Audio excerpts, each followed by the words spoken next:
ये तो वो लोग खुले खुले मंच से बोलते हैं, खुले मंच से इसको मानते हैं वो लोग, खुले दिल से इसको बोलते हैं कि मैं ही ब्रह्म हूं, अहम ब्रह्मास्मि, ऐसा बोलते हैं वो लोग। वो अपने आप को ब्रह्म घोषित कर देते हैं, जिंदे, कोई कर्म नहीं करते हैं, वो कह देते हैं मैं ब्रह्म हूं, शिवोहम चिदानंद रूपम शिवोहम शिवोहम, ऐसा बोल देते हैं। ठीक है, तो किताब को पढ़ करके, अगर यदि आप किताब को पढ़ोगे ना तो यही कहोगे, परंतु अगर ज्ञान जिसको नहीं रहेगा, पढ़ाने वाला यदि कोई अनाड़ी आदमी है, तब तो आप लोगों का बेड़ा गर्क कर देगा। उल्टा का पुल्टा पढ़ा के चला गया, वही कंसेप्ट भरे भरे हुए हो आप लोग, कहीं जाओगे तो फिर आप लोग भी वैसे ही लोगों को मूर्ख बनाओगे।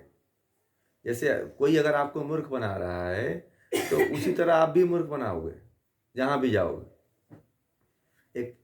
मैं कथा बताऊं, एक जगह एक गुरु और एक शिष्य था। तो गुरु जो है क्या करता था कि अपने शिष्यों को मूर्ख बनाता था, उल्टा का पुल्टा इधर उधर की कहानी बताता था।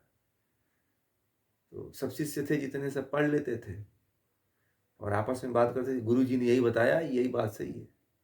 और गुरु जी इस तरह से 3-5 कर रहे थे तो हम भी 3-5 करें, हमको भी करना पड़ेगा। गुरु जी पूजा कर रहे थे तो इसमें से ये लड्डू आधा रख लिए थे, आधा लड्डू चढ़ा दिए और आधा में से आधा उसको करके दे दिए। तो जो जितने चेले थे वो मंदिर में जब जाते थे कहीं पूजा पाठ करने तो कोई चढ़ा देता, कोई पैसा देता था तो उसमें से 100 रुपये देता था, तो मंदिर में से जो है उसमें से 90 रुपये गायब कर देते थे, 10 रुपये रखते थे कि 10 रुपये चढ़ावा आया। प्रसाद आती थी तो प्रसाद में से कोई एक किलो लड्डू लेकर के आता था, तो एक लड्डू उसको उसके टोकरी में डाल देता था और सारे लड्डू रख लेता था। तो बोला कि गुरु जी हम लोगों को ऐसे ही सिखाए हुए हैं।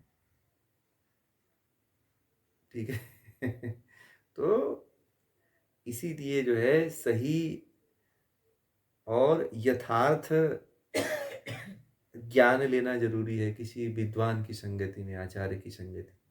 सही गुरु नहीं है, सही ज्ञानी नहीं है तो आपको उल्टा का पुल्टा बता देगा। कई जगह गलतियां होती हैं, उन गलतियों को यदि ज्ञानी नहीं समझाएगा, जिसको ज्ञान रहेगा वही समझाएगा, जिसको ज्ञान नहीं रहेगा तो वो तो आत्मा को बता के चला जाएगा कि आत्मा सर्वव्यापक है। अब तो आप भ्रम पालते रहो आप जीवन भर, अब इसी चक्कर में फंसे रहोगे जीवन भर की आत्मा तो सर्वव्यापक है कि जहां जाओगे पिट जाओगे।